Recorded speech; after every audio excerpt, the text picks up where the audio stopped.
Cabanel, pour le groupe du Rassemblement démocratique et social européen. Vous avez la parole, mon cher collègue. Merci, Monsieur le Président, Mesdames et Messieurs les ministres. Monsieur le ministre de l'Agriculture, quand ça ne va pas, nous le disons, mais quand ça va, il faut le dire aussi. Hier, avec vos collègues, le ministre de la Santé et le secrétaire d'État chargé des retraites et de la santé au travail, vous avez présenté votre feuille de route dédiée à la prévention du mal-être et l'accompagnement des agriculteurs en difficulté avec un budget en hausse de 12 millions d'euros. Je salue la méthode collaborative que vous avez choisie. Vous vous êtes largement inspiré du travail du Parlement en puisant des mesures dans le rapport de notre collègue Olivier Damézin et dans celui que j'ai co-rédigé avec ma collègue Françoise Férat.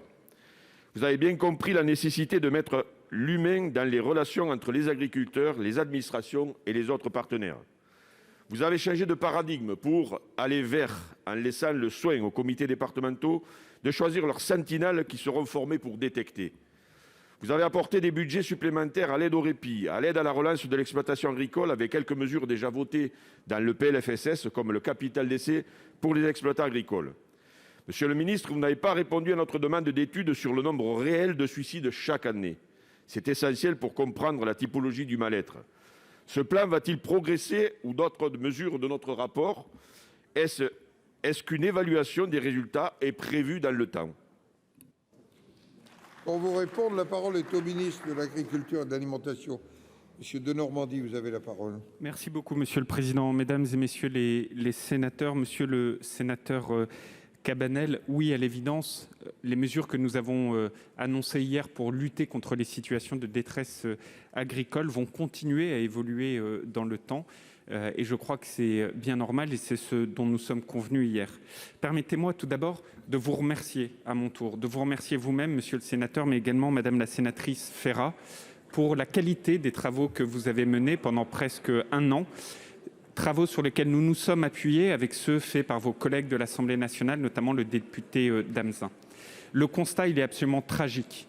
Le constat, c'est que oui, il y a une surmortalité par suicide dans le domaine agricole et que ce constat tragique, ces drames familiaux, ces drames territoriaux, ils nous obligent, nous tous, collectivement, à agir avec beaucoup plus de force pour lutter contre ces détresses agricoles.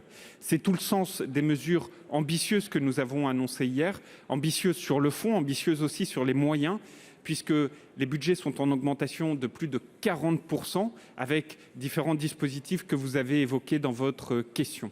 Ambitieuse sur la forme, je le disais, parce que ces mesures, elles visent trois axes. D'abord, le aller vers, toute politique sociale, telle que celle menée avec mes collègues Olivier Véran et Laurent Pietraszewski, doivent reposer sur le aller vers. Ensuite, remettre de l'humanisation dans toutes les procédures. Aujourd'hui, il n'est plus possible d'envoyer à des agriculteurs qui sont en difficulté des lettres de recouvrement pour quelques euros.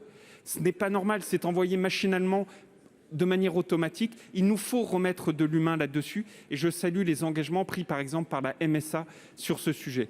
Et enfin, un accompagnement économique, financier, administratif, médico-social qui est absolument important. Mais n'oublions pas, mesdames et messieurs les sénateurs, qu'il faut surtout traiter le sujet à la racine, redonner rémunération et considération au monde agricole, rémunération et considération, redonnons de la valeur à notre alimentation.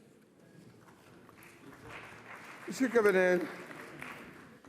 Merci, monsieur le ministre. Je voulais en profiter pour remercier la Commission des affaires économiques et sa présidente Sophie Primas, qui nous a permis de réaliser ce travail. Je voudrais aussi remercier Édouard Bergeon, qui, par rapport à son film Au nom de la terre, nous a donné ce déclic, qui nous a permis ce travail et qui a surtout permis de ne pas faire de ce sujet un sujet tabou, et de nous permettre donc de travailler et effectivement d'avoir des mesures adéquates.